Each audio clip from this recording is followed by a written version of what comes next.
Assalamualaikum warahmatullahi wabarakatuh. Perkenalkan, saya Sandra Komalasari, mahasiswa Universitas Bhayangkara Jakarta Raya, Fakultas Ilmu Pendidikan, Program Studi Pendidikan Guru Sekolah Dasar. Di sini saya akan memenuhi tugas dari mata kuliah Sejarah Indonesia yang diampu oleh Bapak Dr. Awiria yang menjelaskan mengenai masa pemerintahan Orde Baru. Nah, pada slide selanjutnya ini menjelaskan tentang masa pemerintahan Orde Baru. Nah, Orde Baru itu adalah pemerintahan yang pernah berkuasa di Indonesia dengan waktu lama, yaitu 32 tahun. Nah, Orde Baru ini tuh diciptakan untuk membedakan periode ini dengan periode sebelumnya, yaitu yang dipimpin oleh Presiden Soekarno. Nah, Orde Baru ini dimulai pada tahun 1966 hingga 1998 yang dipimpin oleh Jenderal Soeharto.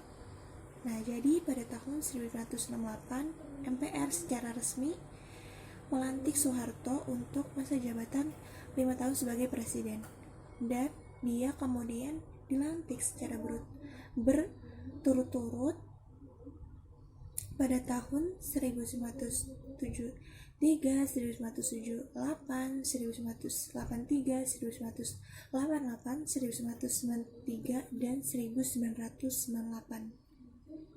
Nah, jadi pada masa pemerintahan ini berlangsung sejak diterimanya surat perintah 11 Maret atau Super Semar pada tahun 11 Maret 1966 oleh Jenderal Soeharto, dan berakhir ketika masa reformasi terjadi pada tahun 1998. Nah, selanjutnya latar belakang Orde Baru. Yang pertama itu terjadinya peristiwa gerakan 30 September 1965. Yang kedua itu keadaan perekonomian memburuk di mana inflasi mencapai 600%. Sedangkan upaya pemerintah melakukan devaluasi rupiah dan kenaikan harga bahan bakar menyebabkan timbulnya keresahan masyarakat. Yang ketiga, kesatuan aksi Front Pancasila pada 10 Januari 1966 di depan gedung DPR GR mengajukan tuntutan Tritura atau TRI, tuntutan rakyat. Dan yang terakhir, sidang paripurna kabinet dalam rangka mencari solusi dari masalah yang sedang bergejolak tak juga berhasil. Maka Presiden mengeluarkan surat perintah 11 Maret 1966 atau Super Semar yang ditujukan bagi Letjen Soeharto guna mengambil langkah yang dianggap perlu untuk mengatasi keadaan negara yang semakin kacau dan sulit dikendalikan. Nah, di slide ini menjelaskan tentang keadaan ekonomi pada masa Orde Baru. Nah, program pemerintah diarahkan pada upaya penyelamatan ekonomi nasional, terutama stabilisasi dan rehabilitasi ekonomi. Yang dimaksud dengan stabilisasi ekonomi berarti mengendalikan inflasi agar harga barang-barang tidak melonjak terus, dan rehabilitas ekonomi adalah perbaikan secara fisik, sarana dan prasarana ekonomi. Nah, di sini juga ada langkah-langkah yang diambil oleh Kabinet Ampera yang mengacu pada ketetapan MPRS tersebut adalah: yang pertama, mendobrak kemacetan ekonomi dan memperbaiki sektor-sektor yang menyebabkan kemacetan. Adapun yang menyebabkan terjadi kemacetan ekonomi tersebut adalah: yang pertama, rendahnya penerimaan negara; dua, tinggi dan tidak efisiennya pengeluaran negara; tiga, terlalu banyak dan tidak efisiennya ekspansi kredit bank; keempat, terlalu banyak tunggakan hutang luar negeri; dan kelima, penggunaan devisa bagi impor yang sering berorientasi pada kebutuhan prasarana. Nah, yang kedua ini birokrasi untuk memperlancar kegiatan perekonomian. Dan yang ketiga, berorientasi pada kepentingan produsen kecil. Nah, untuk melaksanakan langkah-langkah tersebut, pemerintah menempuh cara-cara. Yang pertama, mengadakan operasi pajak.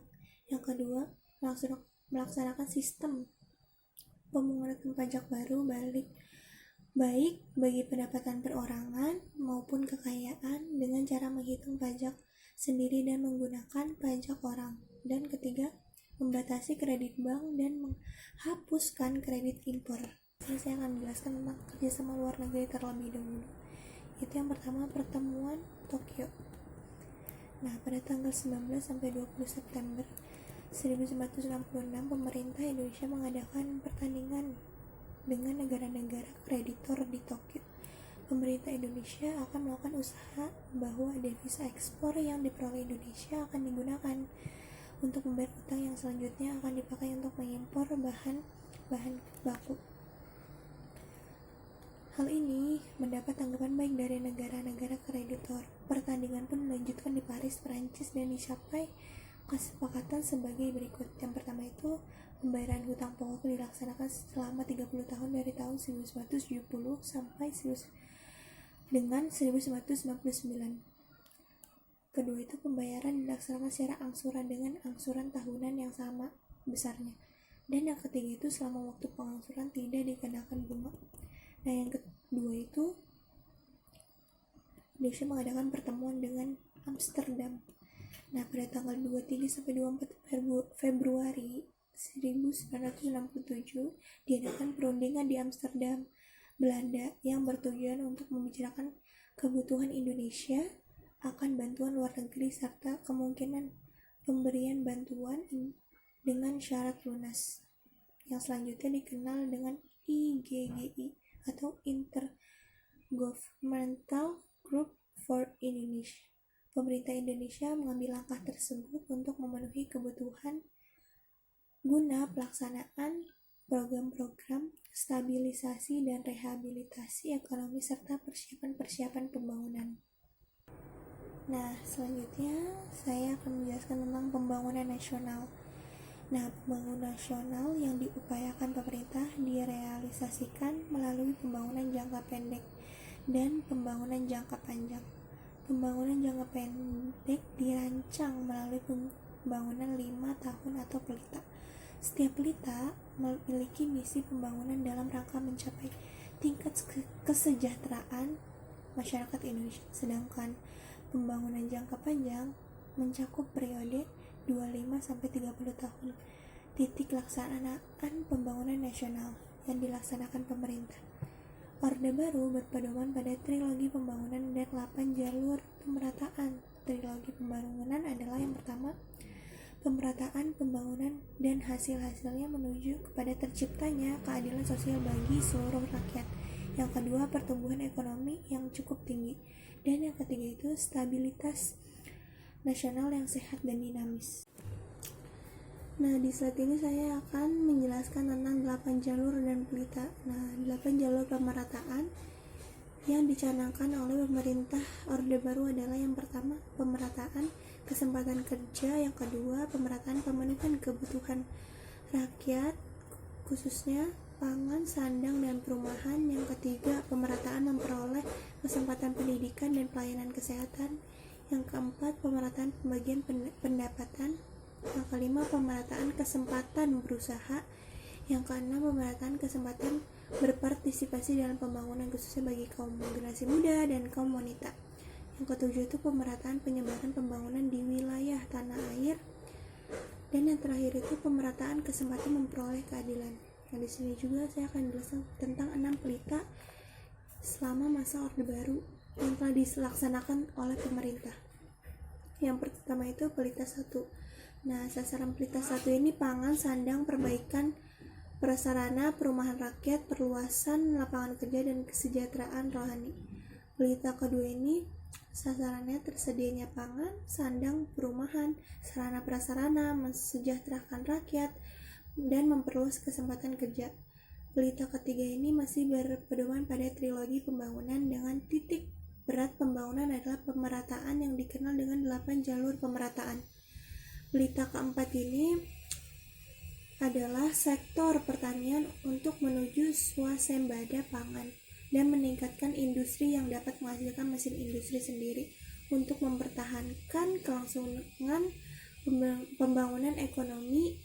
Pemerintah mengeluarkan kebijakan moneter dan fiskal, dan pembangunan nasional dapat berlangsung terus.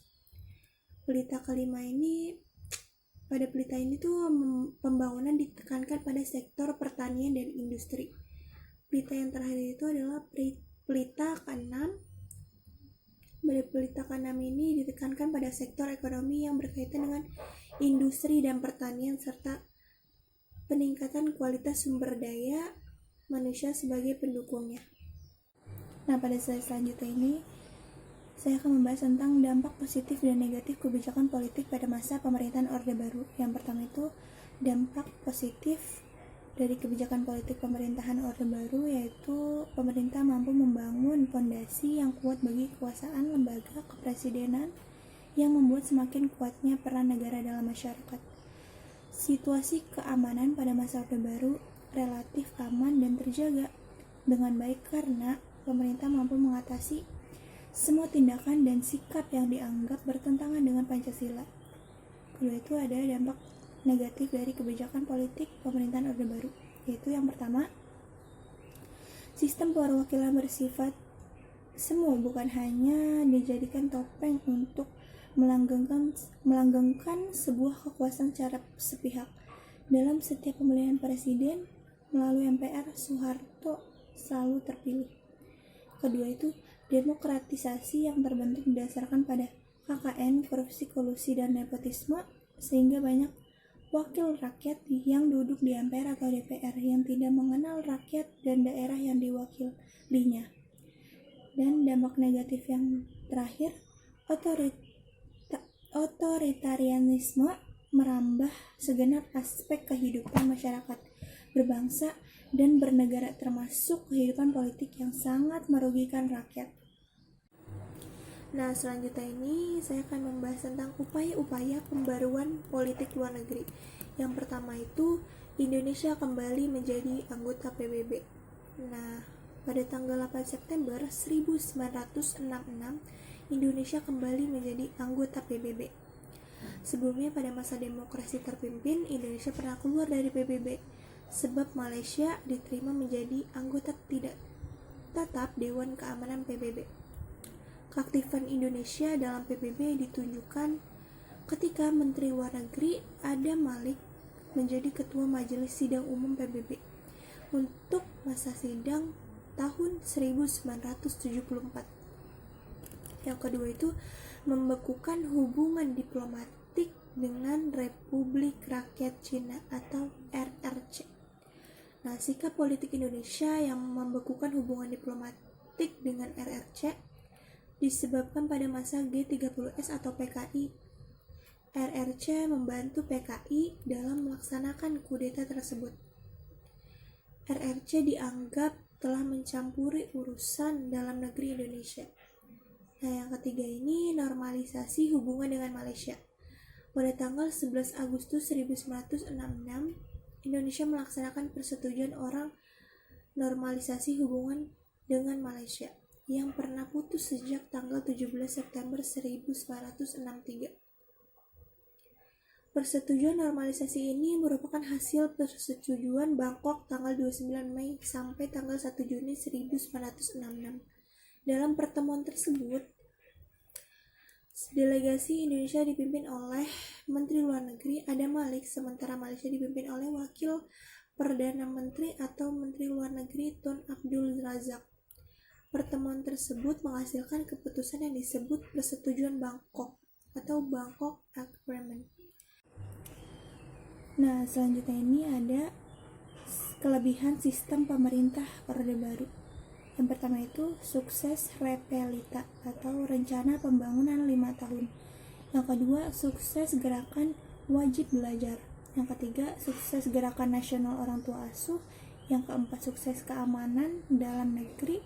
Yang kelima, investor asing mau menanamkan modal di Indonesia.